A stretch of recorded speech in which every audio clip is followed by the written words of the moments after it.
again, welcome back to Hangout Thank Cafe. Great to have you here. thank So you. tell us, for those who don't know about you, hi sis, welcome. Um, for those who don't know about you, tell us a little bit about what you do and who you are. Who is Collier? Well, your full name is Solomon Collier, right? So tell us Yes. a little bit Yeah. more about yourself. Thank you. Yes. So, my full name is Solomon Collier, Solomon Collier Obi. Um, about me. Well, I'm a stage 3 breast cancer survivor. I live in the UK. Yep. I've got a very lovely, handsome son. Um, I work within the NHS, the Mental Health Trust, Okay. and I also run a foundation for both cancer survivors, caregivers, and everything cancer. To be honest, Okay. And it's not just breast cancer, no, it's is it? not. It's not just breast cancer, but our main focus is on breast cancer.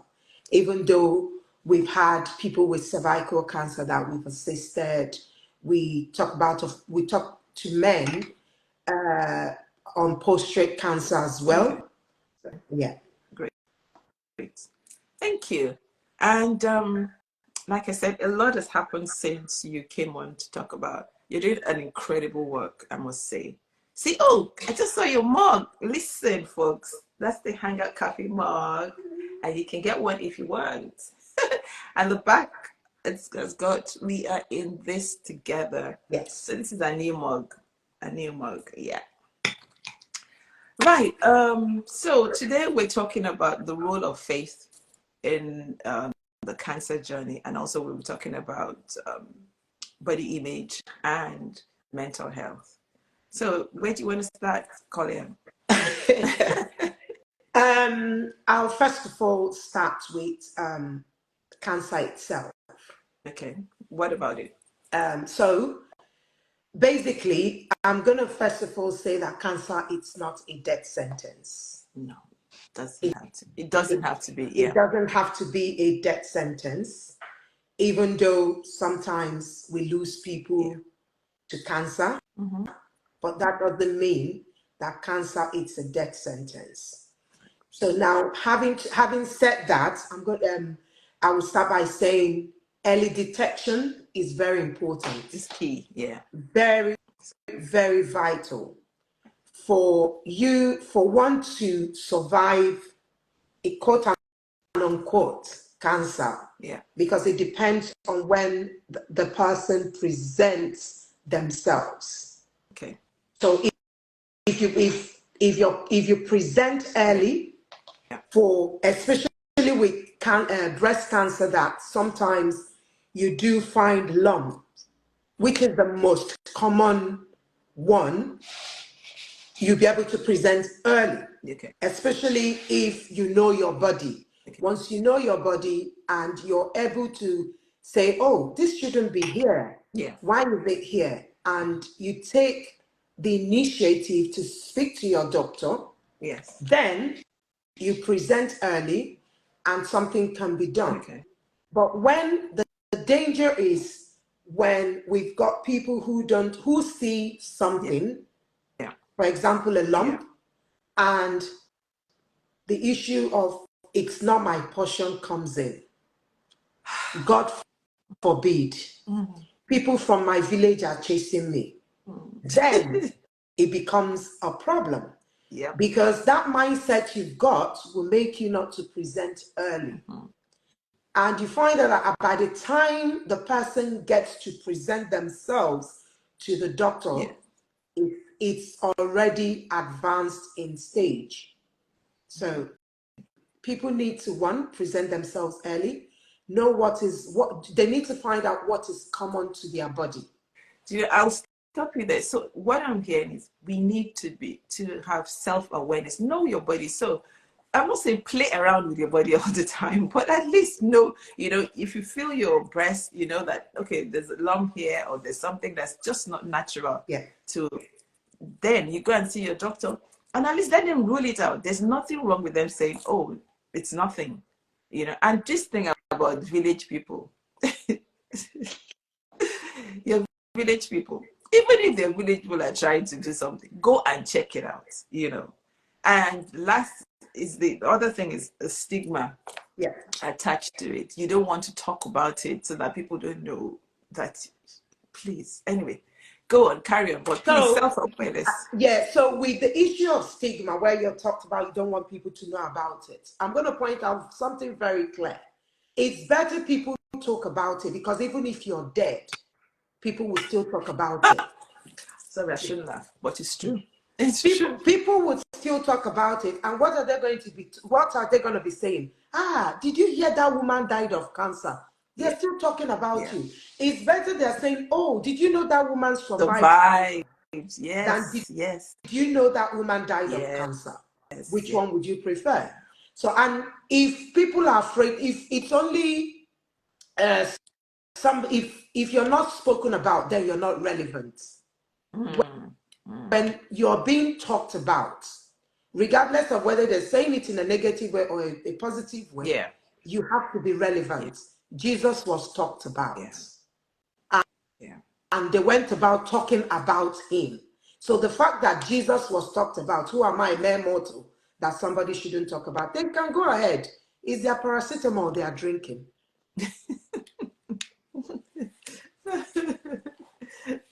No, but it's true. I mean, this society that we live in now, people talk about everything. So they're good. And I love what you just said about, it's better for them to say, oh, that woman survived cancer, like you, than to say, oh, she died of cancer. So it's good to, at least early detection is key. It is key. And I think one of the challenges, Collier, is that people don't want to go for the treatments also because they've heard that chemo or radiotherapy destroys cells. So that's why people, I mean, we won't know someone who we know they said has cancer and she hasn't gone for treatment because she's scared. But rather going for traditional, what's it called? Treatment. So, but why can't you go for the treatment? At least we know you did. You went for the. Thank you, Dr. Davis, saying early detection is key, and that's a GP also confirming what Collier is saying. The early detection is key. But it is the, what's it called? It's God that gave these doctors wisdom. It is God. So especially for people of faith, where they're forbidden. In fact, my friend who is on the online, she did a video yesterday about people forbidding, all these things. Just, yes, we both agree, Collier and I, that prayer is key, right? Yes. Prayer is so important, but also go and let the doctors examine you, do the test so that we know. But carry on. Carry on, Collier. So the doctors are the ones that God has given the doctors the knowledge, the ability to be able to do what they have to do. So sometimes, I'll give a typical example is that I have somebody who came up to me and said, oh, I said to her, the doctors are doing their job. That is what they have seen. That is what they have found. They found a cell that is an abnormal cell. And they've taken it for histology, and it's coming up to say you've got cancer. Or rather, that the cell is cancerous. There are two things. It's for you to say, oh, that's what they've said. What is the way forward? Then, oh, they've said that, God forbid, I don't have cancer. No. So at the end of the day, if you're not proactive, you would have a negative reaction. And the negative reaction is that you are going to end up having to spend more.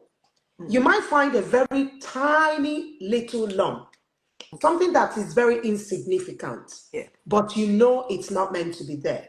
And you go and see a doctor. The doctor will say, okay, oh, let's look at this thing, and we would take it for histology. Yeah. And when it comes out, they'll possibly say to you, it's a very tiny thing. We can do kind of a lumpectomy just to take out the lump. Okay. Some people always refuse. Oh, no, it's not my portion. And they start to argue. When you start to argue, obviously, what else are you going to expect the doctor to do? It's your decision. It's your body. It's your decision to find out, how do I deal with this? Typical example I gave to Pastor D yesterday when we were having a conversation. God started the healing process.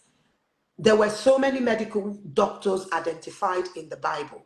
Yeah. God was one of them. Yeah. When God, the blind man, that God took mud, spat on it, and put it in the person's eye and say, receive your sight. The person received their sight. That's medication. God possibly, in those days, it might have been his own way of doing the surgery. Not because they haven't said the surgery was done at Guy's and St. Thomas's. We don't believe it. But that's the way. God has given the doctors the wisdom to do their job. It's just like a carpenter. How do they have the knowledge to put things together, not build a wardrobe for you and it's out there? Then why wouldn't you believe you? Oh, the only thing is when the doctor says this is XYZ, you take it back to God. And that was exactly what you take it back to God and say, this is what they have said. This is what God is. God, this is what the doctors have said they have found. Yeah. What are you saying? Yeah. Yeah. That is it. Take it back to God and tell him, you're Jehovah Rapha, the one who heals. Yeah. So Lord, yes, hiding one's head in the sand does not. It does not. You know, sometimes we say we keep, you know, I laughed so much when I saw that thing about forbidding. There's nothing wrong with praying, but also take the necessary steps. That is so important. But anyway, okay. So I know one of the challenges that women have, especially when they find out that they have breast cancer, is whether to remove the breast or not. I know that, talk us through when you found out and you had to make that decision. So when I found out, I didn't have to ask anybody's permission because it's my life, it's my body. Yeah. And I thought, if the doctors are saying this is cancer, it's stage 3, it's advanced, is the aggressive type, we would do, we're going to do chemo, then do a mastectomy. And I said to the doctor, take the breast out. Because at the end of the day, you find some women, for example, some married women who would present and say, oh, their husband said they shouldn't take the breast out. If you don't take the breast out, at the end of the day, the cancer spreads, because cancer spreads like wildfire. But is it on, sorry to interrupt, but is it in all cases that they have to take the breast out? It's not in all cases. Okay. So most especially if it's a stage 0 or a stage 1. Okay. The possibility is that the doctor will recommend what is called a lumpectomy, where they just take the area that is affected. But before they do that, they have to make sure that the cancer hasn't spread to any other part of your body before they take that decision. Okay. Because if, for example, the cancer has spread, it might be a stage 1. Okay. And if the cancer has gone to your lymph node, the possibility is that it starts to spread. Right. So you have to be proactive. And I always say to women, there's no shame. Yes, you go for a mastectomy. If you're in a country where, if you're in a position where you can have a reconstruction, by all means do. I've met some people that said, you know what, I don't really care about it. I'm getting rid of the breast. Did 2. Okay. So they do what is called a bilateral mastectomy. So where they get rid of the 2 than doing 1. And once that is done, you can do either a reconstruction, there's other alternative. Yeah. But you find women who are, because we women were so much our hair, our body, that ego, that we're going to lose something. You believe once you've lost a part of maybe your boobs, Yes. you're no longer a woman. No, it doesn't stop you from being a woman. Because if you leave it and it advances and it spreads and you die, the two breasts are still going to go down 6 foot below. Yeah. So Yeah. you're better off staying alive and enjoy your life with or without the boobs, or you go 6 down below with the boobs intact. It's a choice. So people need to it's a tough decision to make, to be honest. It's a very tough decision to make. And it has to be a decision you have to make, not somebody making it for you. You know, I do understand what you just said, that some husbands will say the wife should remove the breast. I guess because they still want to be able to see Whatever. or touch or whatever. Yes. We have a lady that we're actually dealing with, and she said her husband said, or if she takes out the breast, she will go for a divorce. And I did say to her, the bitter truth is request for the divorce and stay alive. Sadly, but I said to her, as hard as it may be, request for the divorce and stay alive. Because if anything happens to you, the man's girlfriend might be by your graveside with him, or his mistress. So you have to stay alive for yourself. That's very selfish, though. That's so selfish. Gosh. That's why you have to, God help us with this marriage thing. That's another school of its own. In fact, that's another story. But yes, so that's okay. So there's reconstruction is available if you have to take up one or two. And I saw somebody saying that if it's non-genetic, then you don't have to remove the breast, which is exactly what you said. So I think it's a friend in America. If it's non-genetic, you don't have to remove. However, for example, in my family, cancer is not genetic. I'm the only person that have gone through it, and it was stage 3. So what am I keeping the breast for? I have to get rid of it to stay alive for myself. So I had to do what right, what I felt I'm comfortable with. Some people would always I have a friend who was diagnosed with cancer. She refused. She was asking the doctor, is there no way you can preserve the breast, do this, do that? The doctor said to her that you've got a stage 4 breast cancer, and you're asking me, you're a doctor, to tell you how to preserve the breast. The doctor said the only way to preserve the breast is to preserve your life. So the choice is yours. You need to go for a mastectomy. And it's hard, because some people, when they lose that, they start to look down on themselves. They'll feel they are not as beautiful as they used to be. But your breast doesn't make you beautiful. No, it doesn't. No. I know so many people who have done, and particularly in Nigeria, people do mastectomy. They don't do reconstruction. Nigeria do not have the facility for reconstruction. So most women who've gone through mastectomy do not have anything there. So they either use, like I was saying, it's unfortunate. They go to where they sell mattresses and buy foams to be able to put in the breast to give them that shape.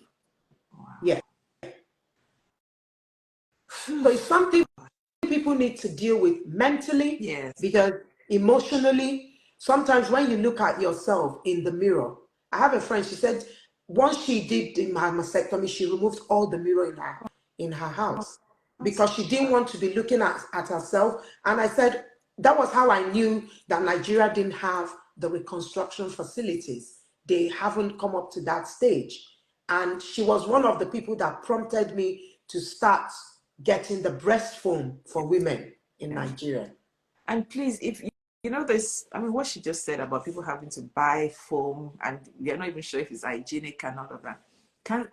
Collier does, she buys that, what's that Marks and Spencer thing called? It's called the mastectomy breast foam. Yes, and I think it's only £10 or something. £10. £10. Please, if you're able to, just donate towards this good cause, because it really would help. And I can imagine what it's like where you look at yourself in the mirror and you don't see anything. It really must break your heart. But there has to be a way forward. In Nigeria, I mean, there has to be, where people they're able to reconstruct the breast. Come on. In this is 21st century. You have to think about the cost of the treatment. Yeah. It's typical mastectomy in Nigeria, depending on the hospital the person has gone. Yeah. If you're going to a private doctor to do the mastectomy, you're basically looking at about 4 to 5 million for just a mastectomy. Now, how many people? 5 million. Yes. How many people can afford that? And again, that's why some people, when they go to the hospital and they say to them it's cancer, they resort to an alternative. They either run down to the church and start to say it's not there. And that's why you have so many excuses, because obviously they will tell them the cost of it. And if it's a woman that is selling pepper, or a teacher on the roadside that don't have who to help or to even raise the money to go and do the basic tests, the PET scan and all that, then it becomes a big problem. So that's why people will tell you, okay, there's an alternative. They said this leave, or that one, or that one. Even the doctors themselves, the researchers themselves, haven't been able to pin their hand on what causes cancer, as we've been told. I know you just came from a conference in America. Yes.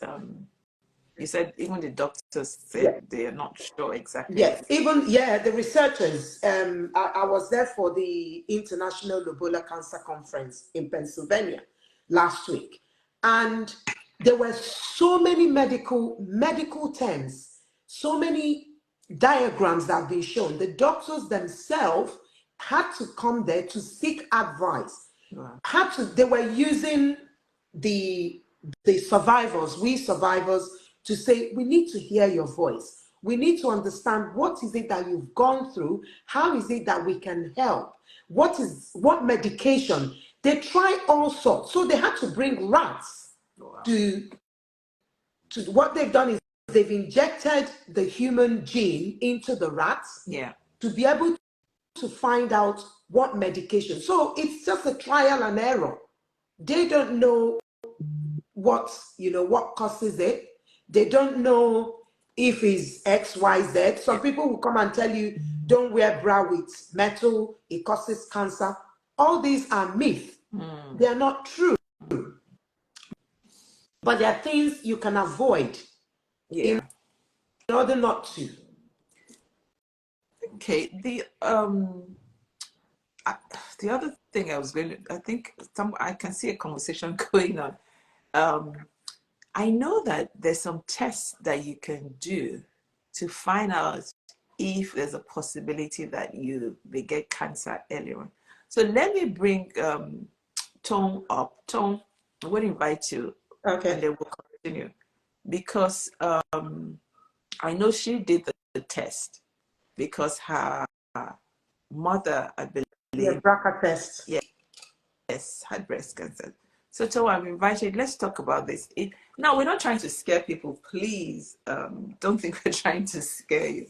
But again, if the technology is available, and especially if you know that cancer runs in the family, you've had, maybe grandmother, mother, or somebody die of cancer, then there's nothing wrong with taking the test if it's available. Now, of course, I don't know about Nigeria. I know it's available here and in America and other parts of Europe. Tom, I've invited you. Please accept my invitation. Nigeria, okay. Okay, yeah, Dr. Denise Ejo. Oh, thank you for letting us know. She's widely into everything cancer. So she would know. So if she's saying it's available, then yes, Great. It's available in Nigeria. Is it expensive, Dr. Dennis? Is it expensive? Normally, if you're seeing your GP, the GP would know your history, maybe about your parents and all that. So my mom died of cancer when I was young, and my dad died of cancer. I'm my mom's only daughter. So they did latch onto that, and I've been having mammography several times. But I was sent off to get the genetics test, whereby I had to fill forms about the whole family and everybody that had cancer and all that. Okay. And the genetics department would work out my stage of risk. Okay. So that's the one I had. My mom was diagnosed when she was really young, so I'm being monitored and all that. So it's important for people to know about the family history. If the family members who have had cancer, it's very important to know. Even if you have to go and find out and all that, because then they won't know if you're at risk or not. Right. So it's important to find out. And I saw somebody's question saying that how do you know that it's genetic? It's through talking to family and all that. That's the only way. There was a client I was working with whose sister had terminal cancer. So they found out they have the BRCA, is it called BRCA? BRCA genes. And this client doesn't have cancer, but she's opted to have a mastectomy, double mastectomy. So so she can prevent from getting cancer, but her sister has terminal. So sometimes it's a choice of what we want to do. But my main point is that we need to be aware. We need to be aware. We need to find out if it runs family. We need to check ourselves. If your body is saying something to you, that's the suspicious stage. Listen to your body. Go and see your doctor. And then you have to do other things like your diet, exercise, do your bits. And don't just sit there and think that's it. People have the choice not to do anything. That's fine. But if you want your body to carry you through life, then you have to look after that body. That's what I believe. You have to do your bits while you're praying or whatever you want to do. You have to do your bits. There is a suspicious stage. And I know it's scary. It's shameful. You want to cover it up. You want to hide it. Nothing is happening. I will pray it away. I will take paracetamol. Be real. Let's be real with ourselves. That's what I know. Okay, the other thing I wanted to ask, because it's something. Can I just quickly answer this late? Yes. Can they still get cancer in other parts of the body? Okay. During the conference, I didn't know. I'll give you a shocking revelation for people like me that didn't know. You can have 2 different types of cancer in one breast. I never knew about it, so I was so surprised. In fact, when they said it, I messaged Dr. Denise immediately and I said, "Are you aware of this? Did you know?" She said she knew. I said, "I didn't know." So information, like Tony is saying, information is key. You must ask questions. Yes, cancer, you can get cancer in other parts of the body, especially that's why it's called a reoccurrence. And for example, you might have a breast cancer and have a reoccurrence of kidney cancer.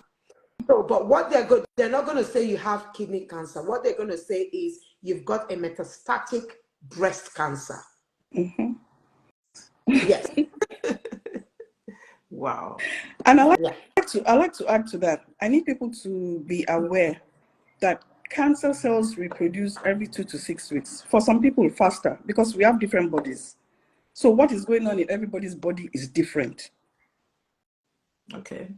it's important to know that those cancer cells can be there in our bodies and be dormant, or they can be reproducing. That's why we say exercise, look after yourself. We're all just doing our best. Sometimes we can even do all this and still get cancer. So we're But just at least doing you our know best. that you've done something, you're doing something. Yes. Yeah. Exactly. Okay. The other thing, Colin was talking about, people not wanting to remove their breast because of, the image, looking at yourself. Now, some of the patients that you see, is that one of the challenges that they have? It is well, here in UK, you can get, like Collier said, you can get reconstruction. So they would have the boobs back, but they still have that feeling that their body has failed them. They have the feeling that the body has failed them. They can't get naked in front of their partner anymore, even though the husband is saying it's okay. The confidence is not there anymore. And just imagine having to cut it off. Some people have chosen not to have it reconstructed, and especially the older people, they just get on with it. But it's like your body has failed you. This same body that you've used to breastfeed your kids or not, it's not the same. I guess it makes you feel probably less than a woman when you don't have breasts. Yes. Yeah. Mm-hmm. So I guess that's where you come in, trying to reassure them that. Yeah, there's a lot of issues when working with clients who are going through cancer treatment, because you work from the diagnosis up to post-treatment, and there's a lot of psychological issues going on. It could be that it brings up a past trauma, or you don't know how to talk to family about it, or the treatment. Yeah, that's another thing. I've heard, this is, Collier, I've heard people who, up till the last minute, maybe just before they pass on, that's when they inform their family that they have cancer. And I don't know, because different people have different things that they're going through. But I think it's not fair, especially if you have children, if you have a family, and just to have people there to walk you through this difficult. Hold your hand. Yes. Some people don't want to say they have cancer because of stigmatization. Mm-hmm. Okay, typical example. I come from the Igbo tribe. Yeah. And when somebody wants to get married, they will say to you, go and, okay, Dr. Denise. Okay, yeah. They will say to you, go out and find out about this family. Make an inquiry. Now, they go to that family with the myopic mind they have. They go to that family and they say, oh, their mother died of cancer. A typical Igbo person who is not realistic will say, my son can't marry from that family because he might marry the girl and the girl would also have cancer. Yeah. Wow. I had somebody who asked me when they found out I had cancer. Yeah. Came up to me and said to me, how did you get the cancer? What a mercy. Yep. How did you get it? How did I get the cancer? Unfortunately, the person's cousin also was diagnosed the same time I was diagnosed. Okay. So I said, go and ask your cousin how she got the cancer. If she answers you, then come back. That's how I got it. Because I felt it was a very, it's a very sarcastic question to ask me. Of why did they tell you I drank it from the water? Yeah, I think part of the problem is people not knowing what to say. I mean, I just want to believe that it's ignorance. It's ignorance, because how can you say to someone, how did you get cancer? Oh my God. Ah, gosh. Wow. Oh, Sandra, you're actually still going through. She's in the States. Yeah. Okay. I thought she had finished from. No. Because she had 2 types of cancer in one breast. Wow. Yeah. So I know she. Yeah. And I'm sure very few people on this online don't know someone who has had cancer, has died through cancer. It is as common as, I don't really want to say, it's quite common. Yes. But I love what you said at the beginning, Claudia. It does not have to be a death sentence. Yeah. That's why early detection is key. It is important. And please, I need us to also talk more about this body image thing, because it's so sad that you would not, if something can help you, you won't want to do it because of the body image. It's so important. Can we talk more? So with the body image, I had a mastectomy, but just one. And because I'm privileged to be in the UK, I opted for a reconstruction. Yeah. Now, when I was going to do the reconstruction, the doctor warned and said, when I wake up, I will not see a nipple on what they have done. So if I want that to be, if I want a nipple, I have to come back for a different surgery. Okay. Which I said, no problem. But the thing is, yes, I can understand when people go, feel unhappy about it, but you have to make a conscious, you have to speak to yourself first. This is what I'm going to go in. It doesn't matter if I lose this. Again, think about people that have lost their sight. They don't see at all. Think about deaf people. They don't hear. Some people don't speak. There are people that don't even have two legs. Meanwhile, I have shoe to wear. Yeah. Somebody doesn't have shoe to wear. But this is right inside your body and you're covering up. Nobody knows. I know, yes, if you go to the mirror, oh, you don't look, it's not the same, it's not that. But that's less of importance. For me personally, it was less of importance. The most important thing I was thinking about is to have life. Yes. Yeah. And if I have life, every other thing will follow. I can eventually decide to do a reconstruction. I have a friend, she said, take the two off. In fact, there were women I met at the conference. Yeah. One of them, we were taking pictures, said, oh, if it was before when I had boobs, I would have been pushing you with my boobs. We just laughed. She said, you don't know how comfortable I feel now. I don't have the load on me. Wow. So different people have different perception about it. Yeah. But the most important thing is for every woman out there, if you've lost any part of your body, be proud of who you are. That's why we always say to ourselves, give yourself positive affirmations. Yes. It's not just about the boobs. You look at your face. There's one girl I admire so much. She doesn't have cancer. She was one of the girls that survived the Sofoliso plane crash. Yes, I know her. Yes. Look at the bone on her body, her face. But that she is not limited to anything she is doing. She's doing it so perfectly well, carrying herself without feeling sorry for herself. More or less, you've only lost a breast or two, and you still have cloth under it. Nobody knows what is, going on inside there.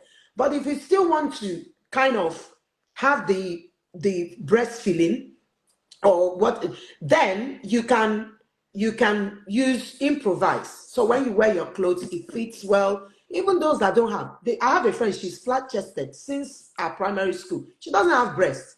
So is she going to be, and that's her. So the body shaming, people shouldn't, body shame anybody, because mentally it mentally destabilizes people. Yeah. Someone can, know about that a lot.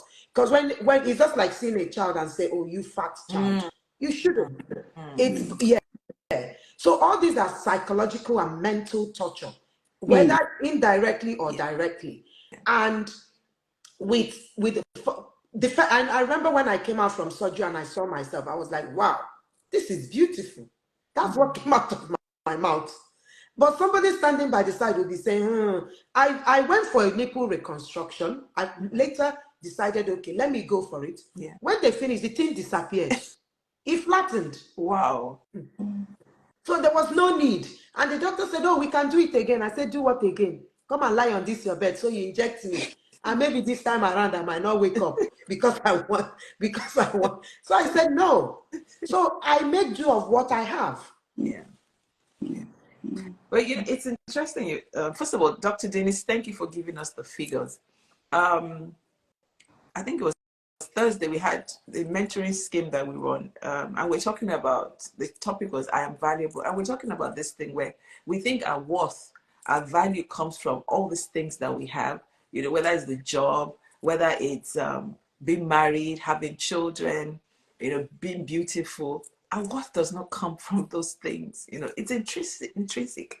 God says that you have worth because he created you, and he loved you so much that he sent his only son to die for you. And I always say this, whether people want to believe it or not, I always say that if you're still the only one on earth, he will still have died for you.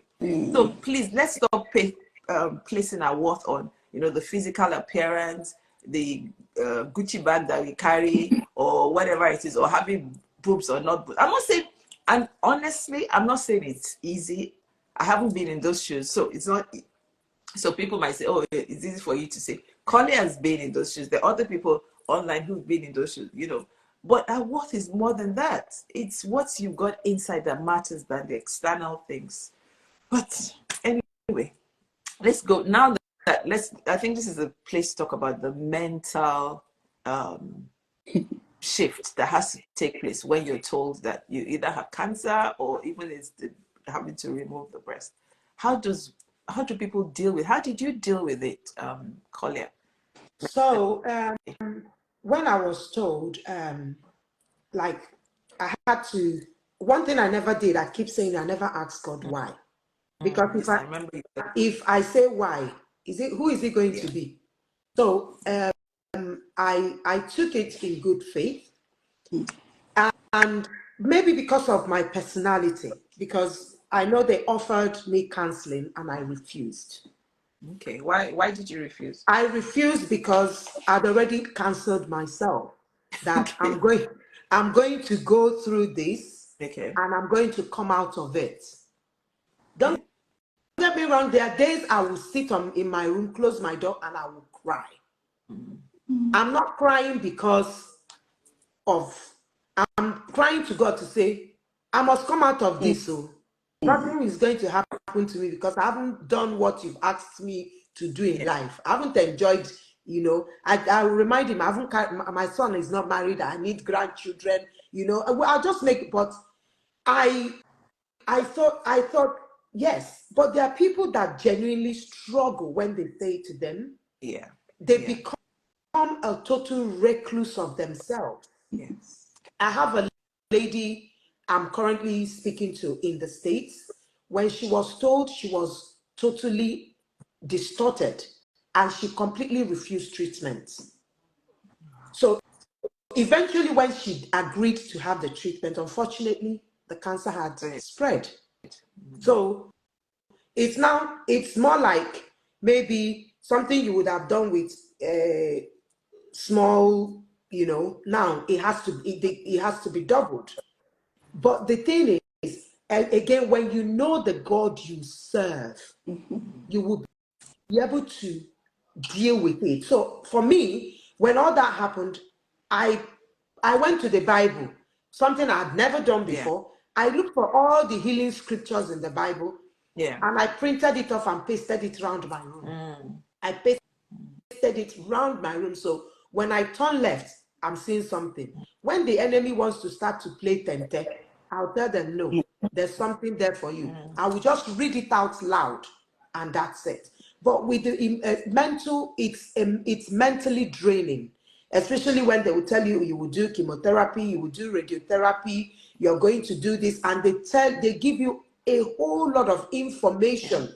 Because in that room, the information they give you, someone like me, the information they gave me, once I left the doctor's office, I took out the papers the ones I didn't want, and I put it in the dustbin in front of Kings. I dumped it in the dustbin and I went home. I took the relevant ones because the information is a lot, especially the negative information you are going to get is more than the positive information you're going to receive. So and I wanted to guard my heart. I didn't want to. That's very important. I wanted to guard my heart. I didn't want, to entertain any kind of negative vibes or fear. So I kept, telling myself, you can do it. Go for it. You will come out stronger. Go for it. You will come out stronger. But there are some people, obviously, that wouldn't be able to handle it that way. And that's where the likes of Tone comes in to hold their hands and, speak to them and tell them, you can do it. XYZ did it. You can do it. So, like the lady, there's another lady in America that we talk. My friend in Nigeria, that she introduced me to the lady. So I've been talking to her. She said, to be honest, she reached out to so many people. But aside myself and one other lady, that were very receptive, were warm.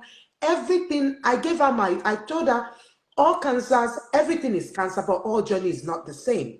True. That's what we need to understand. Yes.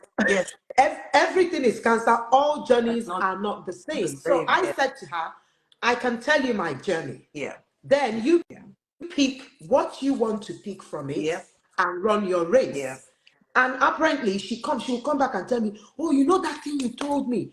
I said to her, when you're going for chemo, please make up. Look, don't go and tie scarf like Baba Sele. Make up, look nice and go there. Mind yourself, Colin, there might be a Sele person online. Not Sele, Baba. Oh, Baba Sele. So make up, look nice and go there. So last week she was going for chemo. She made up, she sent me picture. And I said, wow, see how pretty you're looking.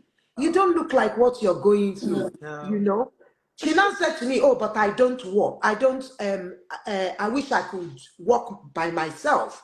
She uses a Zimmer frame. Okay. So I said to her, you're using a Zimmer frame and you can walk. Do you know there are people that are on the wheelchair that can't even lift themselves, that they can't do anything for themselves? She now immediately said, God, I'm sorry. She said, oh, yes.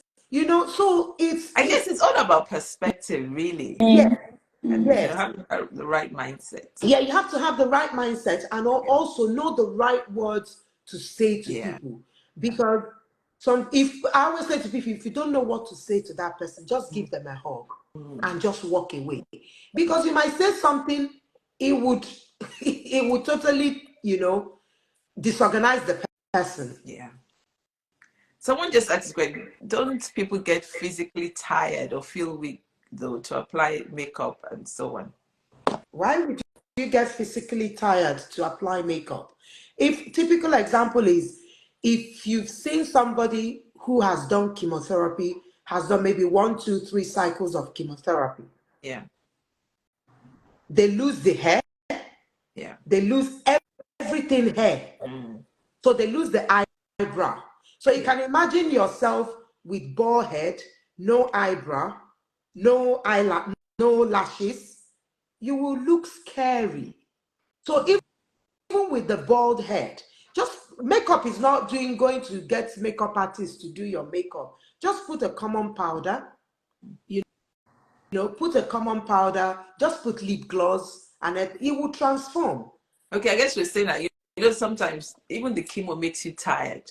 So that would you even have the energy to put on makeup? I think that's what. So the chemo is done. It depends on what type of, how often it's done. But in a more realistic environment, it's done every 3 weeks. Okay. So by the time you do the chemo, and you're going for the next one, you will have the energy to apply powder. Okay. So I think that's what Dr. Dennis just said. During treatment, you're well before they give you the medication. And positive mindset makes a difference. Thank you, Dr. Denise. Yeah, thank you. Lord have mercy. It's but I think we can never. The title of this thing is the role of faith. We can never underestimate how much our faith and our belief in God, the role it plays in, any illness or sickness, whatever it is that we're going through. Because there's a supernatural strength, I want to believe, and I'm sure you, because you've been through it, Collier, and for those going through it, that comes from just believing God, believing what the word of God says. Now, don't get me wrong, because somebody might come and say, but I know someone who believed that still died. I choose to believe that that's probably because their time was up, but as long as you're still alive, you keep praying, you keep hoping, you have faith that God will heal, and you use the doctors. We can't, what's the word now? We just have to believe that he's given the doctors the wisdom, and he'll use them to heal you. It doesn't mean that you don't go for the treatment, you stay at home, fold your hands, and then he'll miraculous. I'm not saying he can't, because there's nothing that I'm not saying he can't. But please, like Collier said, Thomas said, people online have said, we need to do our bit too and still have faith. Anyone of you want to chip in on that, please?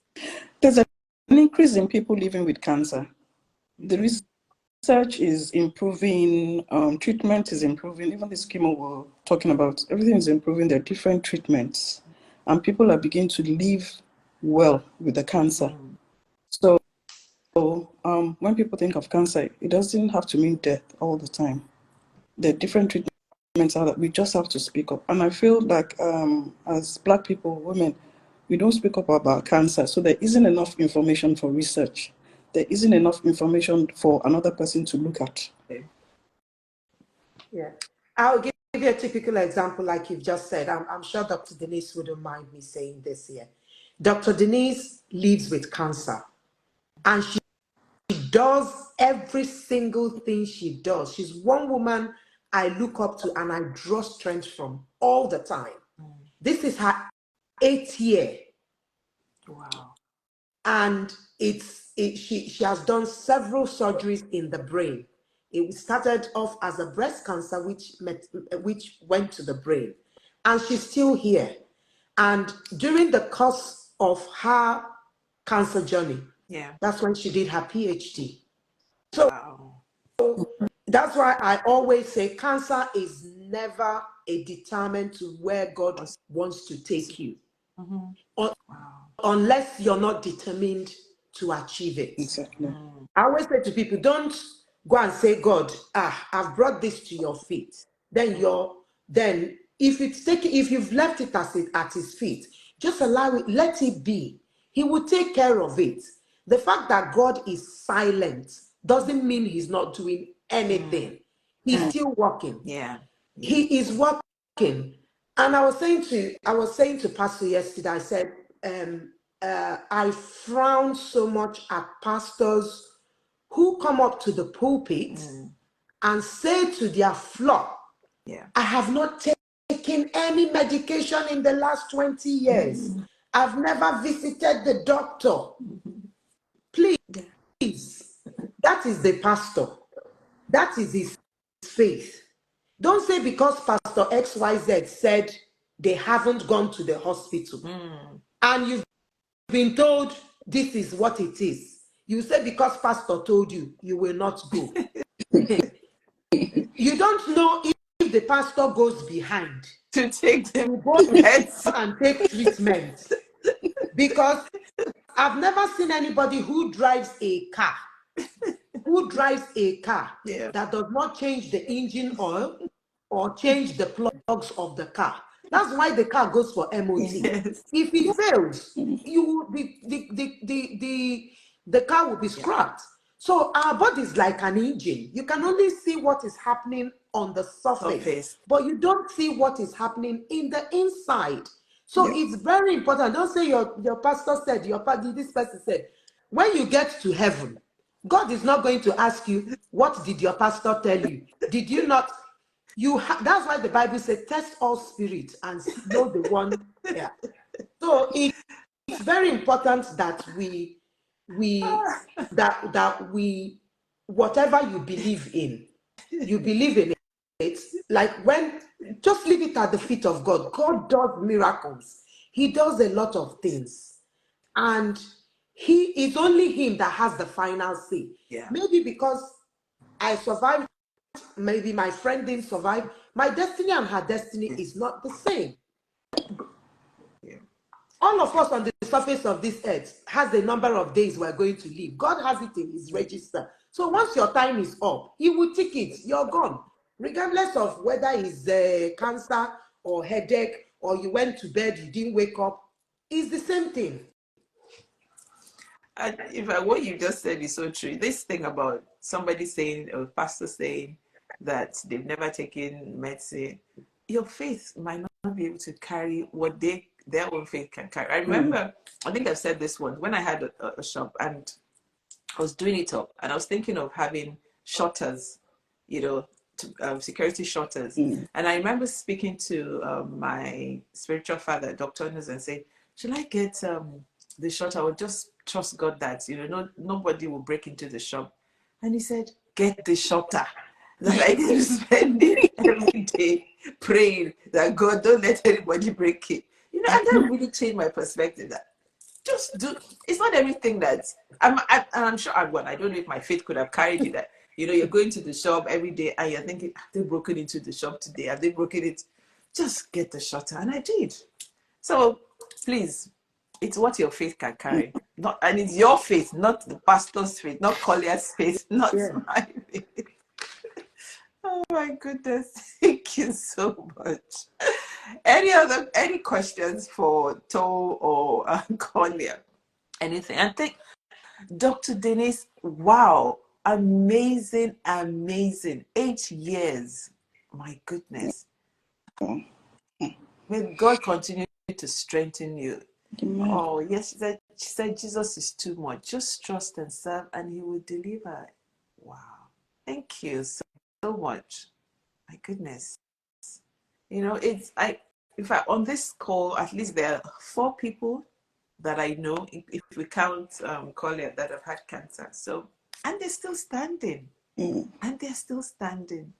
And Collier said it, just because someone died or passed on, it doesn't mean that yours has to be the same way. God is still in the business of healing. Okay, there's a question. What advice do you have on diet, please? Any advice on diet? Just eat right. Eat right. What does that mean, eat right? So eat right in the sense that you have to understand what your body likes. Okay. Please don't say that too. My body likes chocolate, jollof rice every day. So if you're going to eat the jollof rice, take a portion. We Africans, when we pile our plates with food, hey, and then when you finish and you put on weight, you're looking for gym. No, everything is in moderation. Moderation, that's true. Every food is in moderation. Yeah. I was saying to a friend of mine whose husband has diabetes, and every day she's cooking beans for the man, giving him beans. So I said to her, do you know that beans contains a lot of carbohydrate? She said no. I said, then go and do a research and look at it. Yeah. So it's so many things. If you're going to eat rice, someone like me, sometimes I eat brown rice. Okay. Or because I like to eat rice, I can do couscous. Yeah. Or I love couscous. I can do couscous, then do vegetable, and just for it to have that ricey taste, But eating right. Even fruits that we eat contains, like apple, contains a lot of sugar. Yeah. So it's about knowing when to say no, knowing when to draw the line. Yeah. Eat, I think, right, and like Tone said, exercising is very important. Yes. If I don't like the gym at all, I don't. Yeah. I've registered, my money will waste, I will cancel, register, but I don't mind waking up and walking. Yeah. What I said to myself, I will put in at least 10K every single day. Okay. Then avoid eating late at night. Most important. Yeah. Because if you eat late at night and you're going to bed, nothing is being broken down. Avoid eating late at night. But again, if you're taking chemotherapy, please eat well.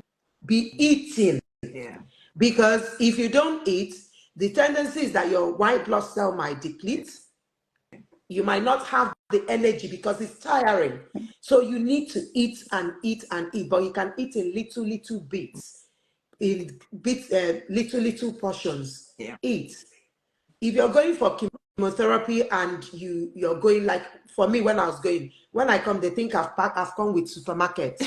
I have everything, and when I come, I display it on my table, and I'm eating bit by bit and bit. So because maybe in the next 2 days you won't feel like eating. Yes. Yeah. Because your mouth is sore, the food, so it's that one that I've eaten that time that has sustained, that's carried me to go through. So please, diet is very important, whether it's cancer or no cancer. In all our lives, diet is very important, and keeping healthy, exercise. Yes. And like Sandra said, cut down on sugar. Sugar is another thing that we really need to cut down. Yeah. And salt. And salt. Yeah. Yes. Yeah. We need to. I guess the bottom line at the end of the day is, I think, eat what you like, but cut down on a lot of things. Moderation. Yes. Collier said it, not pile your plate with rice, so a bit of rice, a bit of veg, a bit of protein, moderation. Yeah. So is there anything else before we leave that you guys want to say before we leave? And thank you so much, Sandra, Dr. Denise, everybody has been contributing online. Thank you so much. Really do appreciate you. For me, I think we need to support each other.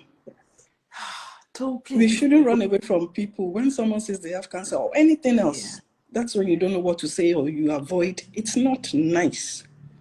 It can happen the other way around. It could be you. So if you don't know what to say to someone, let them know. I'm sorry, I don't know what to say at this moment. How can I be of help? Full stop. We don't need to avoid. Avoidance is shameful. It's nice. The other person is not going to feel good. They're going through enough. So we need to support each other.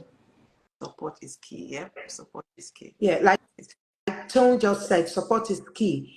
I remember when I was going through my treatment, my friend would come and say, "What do you want me to do for you? I don't know what to say to you." She said, "Okay." One day she came, she did shopping. She bought me water. She bought water, bought clean washing liquid. That really made me. And this is somebody I met in church for the first time. Okay. She asked me, "What's your address?" I told her, because she saw me with the chemotherapy, the pot. And she said, is it what I'm thinking? She's an oncology nurse. Okay. So she immediately picked it up. So she took my address. She brought water, brought things. You can go to the person's house, unless the person says don't come. Help them in cleaning. Yes, simple things like that. Help them in cleaning. You can help them in doing their ironing, doing the laundry. Help them out, because at that moment they are weak. They can't do anything. They might have very young kids and can't do anything. We need to be there for each other. It's not just about the person. And you know, one thing that we sometimes say, we say, just know that I'm here for you. Whatever you need, let me know. The chances that the person is not going to pick up the phone to say, "Collier, can you help me with this?" Do you understand?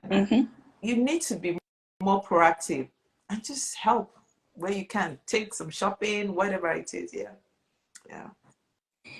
And Collier, people want to know how they can support you with regards to the Marks and Spencer brand. I'm going to put. I'm just typing up the website. Okay.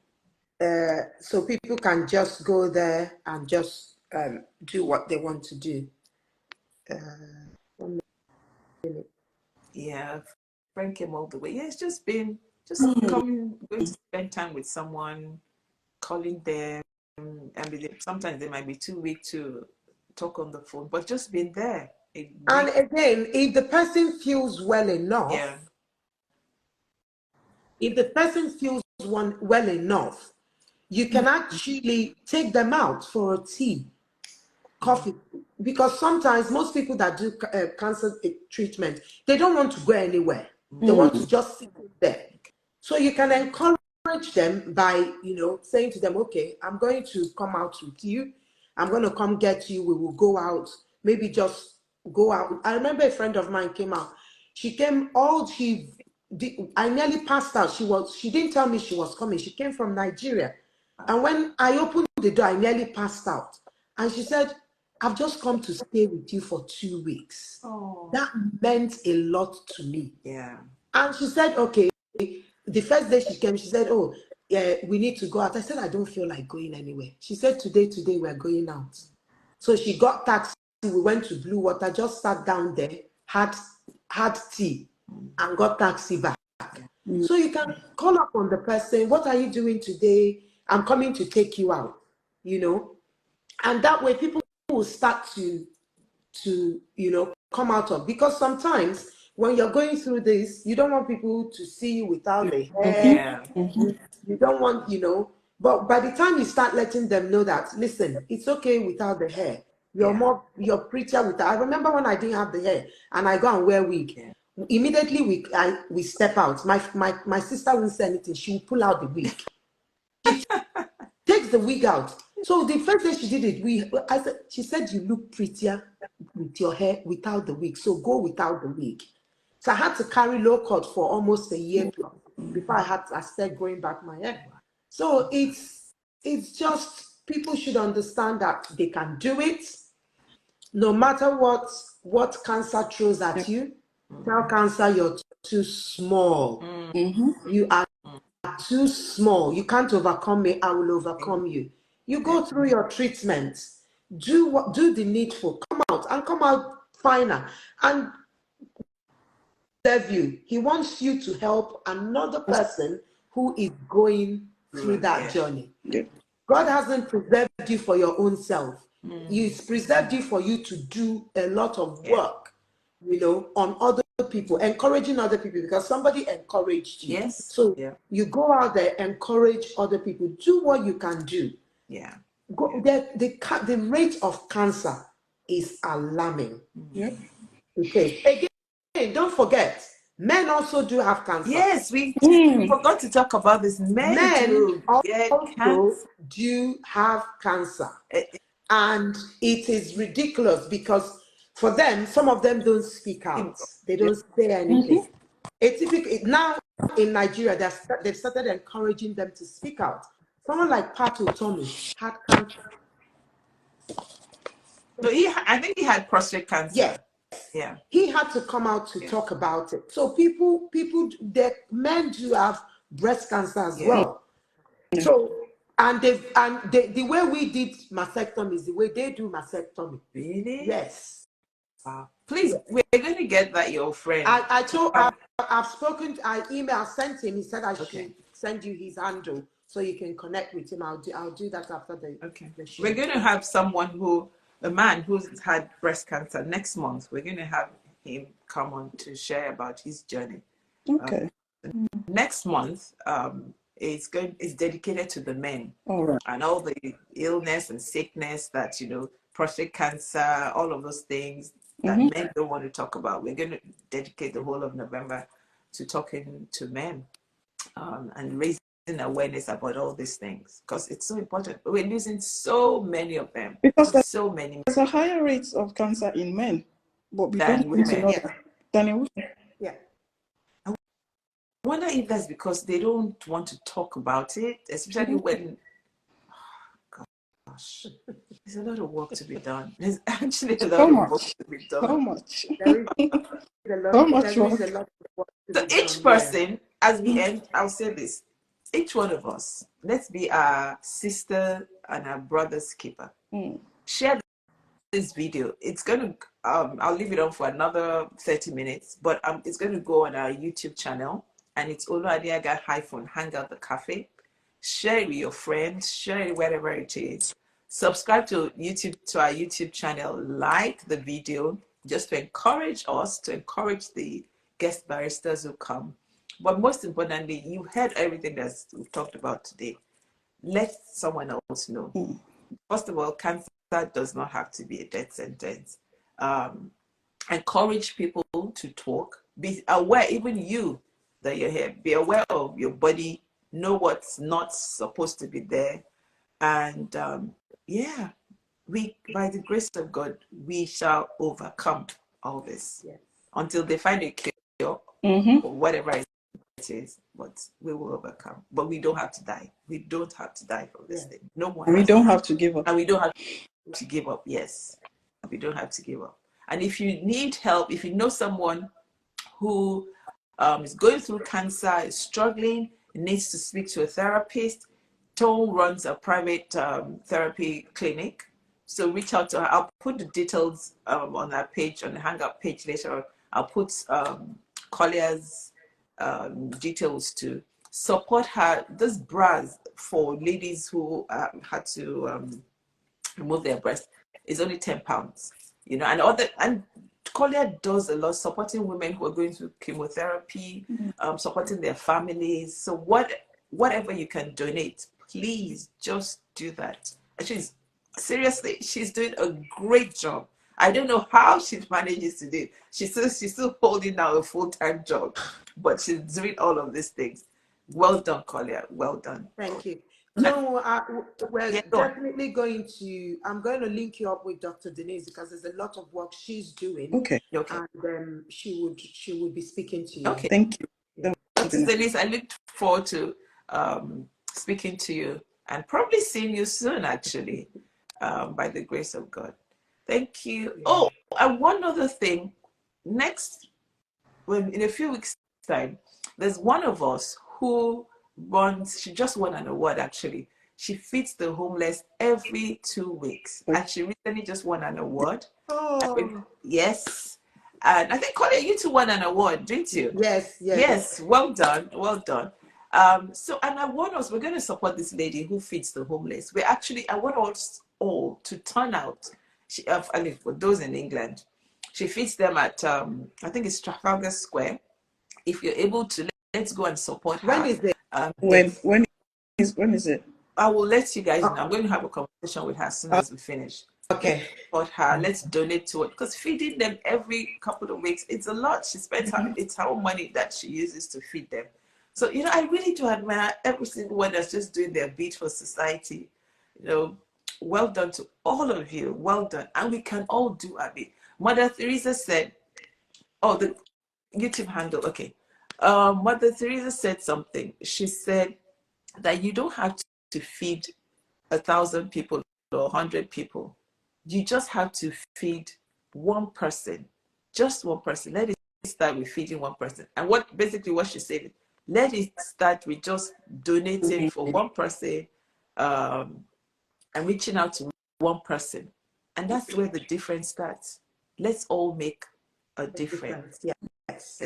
Who you impact in life is very important. Yes. So some kindness, especially as women.